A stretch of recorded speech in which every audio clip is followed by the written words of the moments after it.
আসসালামু আলাইকুম ওরহমতুল্লাহি ওবারাকাতুহু। আশা করি সবাই ভালো আছেন। আজকে আমি আপনাদের সামনে এমন একটা বিষয় নিয়ে আলোচনা করব যেটা নিয়ে হয়তো আপনি কখনো চিন্তা করেননি। আর সেই বিষয়টা হলো মায়ের বুকের দুধ। আপনি কি কখনো চিন্তা করে দেখেছেন যে মায়ের বুকের দুধের মধ্যে কি পরিমাণ পুষ্টি রয়েছে? আর সেই পুষ্টির কথা বিজ্ঞান মাত্র কিছুদিন আগে জানতে পেরেছে। অথচ পবিত্র কুরআনুল কারীম আজ থেকে 1400 বছর আগেই কিন্তু পবিত্র কুরআনের মধ্যে মায়ের দুধের কথা বলে দিয়েছেন। তাহলে চলুন আজকের এই ভিডিওর মধ্যে আমরা সেই বিষয় নিয়ে আলোচনা করি। তাহলে চলুন আলোচনা শুরু করা যাক।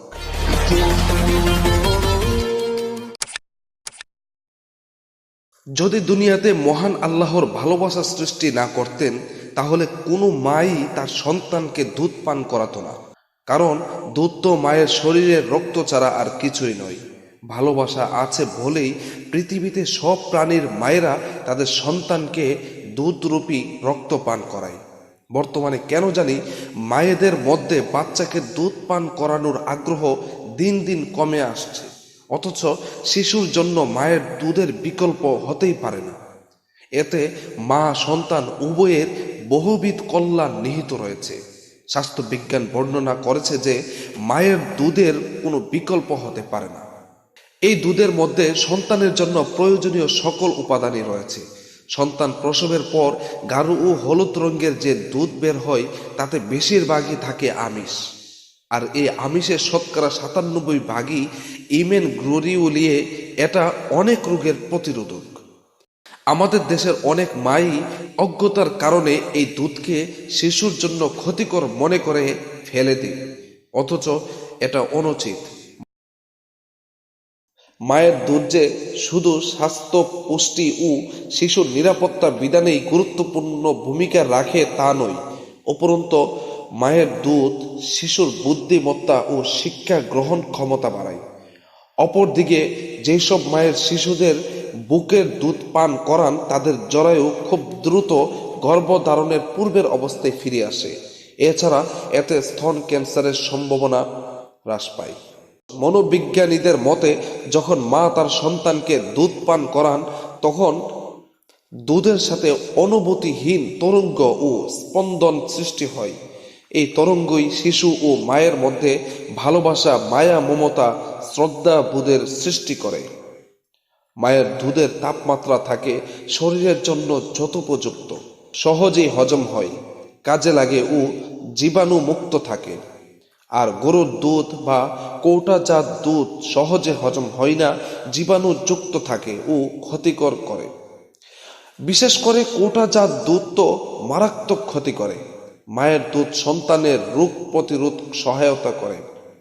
মায়ের দুধের এইসব উপকারিতার কথা আধুনিক বিজ্ঞান জানতে পেরেছে সামান্য কিছুদিন আগে। এই জন্য বিজ্ঞানীরা মায়েদের উদ্বুদ্ধ করে সন্তানকে বুকের দুধ পান করাতে।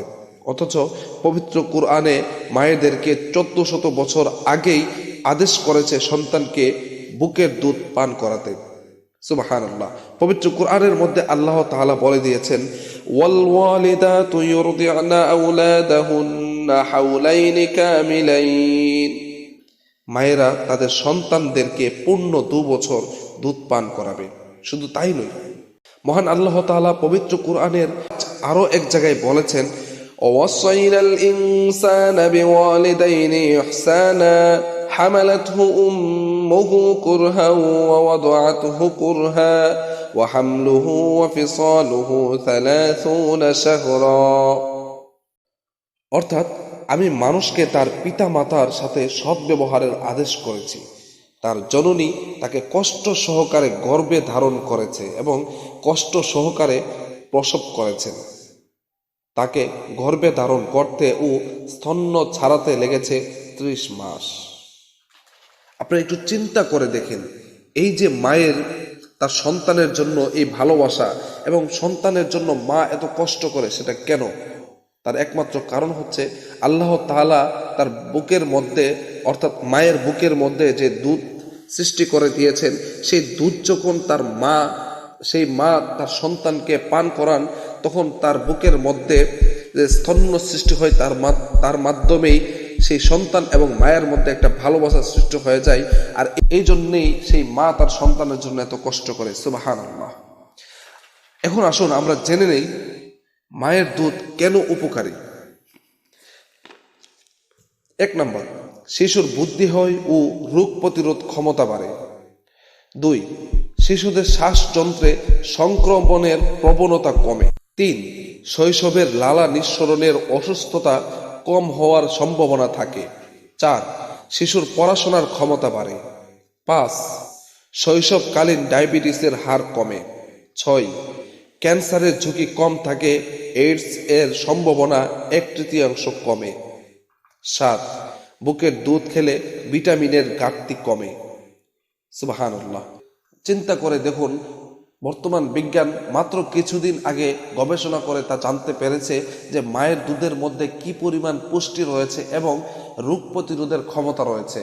অথচ পবিত্র কুরআন আজ থেকে 1400 বছর আগেই কিন্তু আমাদেরকে বলে দিয়েছেন, দুনিয়ার মায়েদেরকে বলে দিয়েছেন তার সন্তানকে যেন সে দুধ পান করান।